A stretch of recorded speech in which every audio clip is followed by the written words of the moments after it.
মাগরিবের নামাজে পড়ে ছোট্ট এই দোয়াটি যদি আপনি 7 বার পাঠ করতে পারেন, নবীজি বলেন 70টি বিপদ থেকে তাকে মুক্তি দেওয়া হবে। এবং এই 70টি বিপদের মধ্যে সবচেয়ে ছোট্ট বিপদ হলো তার দারিদ্রতা। নবীজি সাল্লাল্লাহু আলাইহি ওয়াসাল্লাম তিরমিজি শরীফের 3601 নম্বর হাদিসের মধ্যে বলেন যে তোমরা এই দোয়াটি নিয়মিত পাঠ করো। এই দোয়াটি যদি কেউ নিয়মিত পাঠ করতে পারে, আল্লাহ পাক তাকে 70টি বিপদ থেকে হেফাজত করবে। এবং এই 70টি বিপদের মধ্যে সবচেয়ে ছোট্ট বিপদ হলো তার দারিদ্রতা। দারিদ্রতা হলো আমাদের জীবনের সবচেয়ে বড় বিপদ। আর নবীজি বলছে 70টির মধ্যে দারিদ্রতাই হলো ছোট্ট বিপদ। তার মানে আরো বড় বড় যত বিপদ আপদ বালা মুসিবত রয়েছে, আল্লাহ সব বালা মুসিবত থেকে আমাদেরকে হেফাজত করবে। তার মানে আমি অসুস্থতা আছি, আপনি বিপদে আছেন, অসুস্থতায় আছেন, আল্লাহ পাক অসুস্থতাও আপনার দূর করে দিবে। আপনি বিপদে আছেন, এই দোয়াটি পাঠ করেন, আল্লাহ বিপদ থেকেও আপনাকে মুক্ত করে দিবে। আপনি দুশ্চিন্তায় আছেন, ডিপ্রেশনে আছেন, এই দোয়াটা পাঠ করেন, আল্লাহ দুশ্চিন্তা থেকেও আপনাকে মুক্তি দান করবে।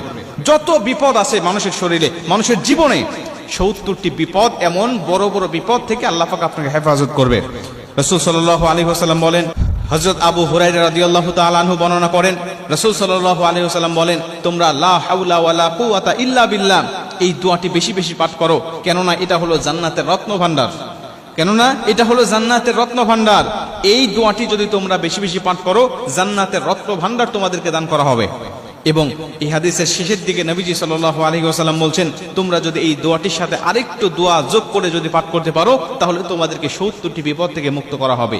কি সেই দোয়া? নবীজি বলছেন, লা হাওলা ওয়ালা কুওয়াতা ইল্লা বিল্লাহ ওয়ালা মানজা মিনাল্লাহি ইল্লা ইলাইহি। এই দোয়াটি আপনি পাঠ করবেন খুশি যখন মনে হবে তখন পাঠ করবেন। বিশেষ করে মাগরিবের নামাজের পরে আপনি 7 বার এই দোয়াটি পাঠ করবেন, একনিষ্ঠতা নিয়ে, আল্লাহর উপরে তাওয়াক্কুল রেখে। ওয়া ইয়াতাওয়াক্কালু আলাল্লাহি ফাহুয়া হাসবুহ। আল্লাহর উপরে পরিপূর্ণ তাওয়াক্কুল রেখে যখন আপনি আমলগুলো করবেন, আল্লাহ পাক অবশ্যই আপনাকে বিপদ আপদ বালা মুসিবত থেকে সম্পূর্ণ হেফাজত করবে।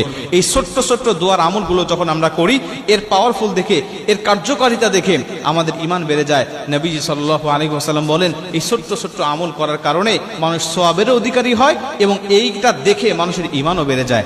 আমরা এই ওজিফাগুলো, এই ছোট্ট ছোট্ট দোয়াগুলো আমরা নিয়মিত করার চেষ্টা করব ইনশাআল্লাহ। দেখবেন যে আপনার জীবনটাও সুখময় শান্তি হয়ে গেছে, দুনিয়ার জীবনটাও সুখময় শান্তিময় হয়ে গেছে।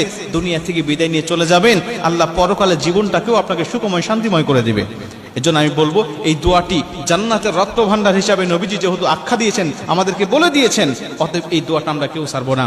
লা হাওলা ওয়ালা কুওয়াতা ইল্লা বিল্লাহ, এটা তো পাঠ করবি সব সময়। বিশেষ করে মাগরিবের পরে, ফজরের নামাজের পরে আমরা এর সাথে আরেকটু যোগ করে লা হাওলা ওয়ালা কুওয়াতা ইল্লা বিল্লাহ ওয়ালা মানজা মিনাল্লাহি ইল্লা ইলাইহি, এই দোয়াটা আমরা পরিপূর্ণভাবে পাঠ করব ইনশাআল্লাহ।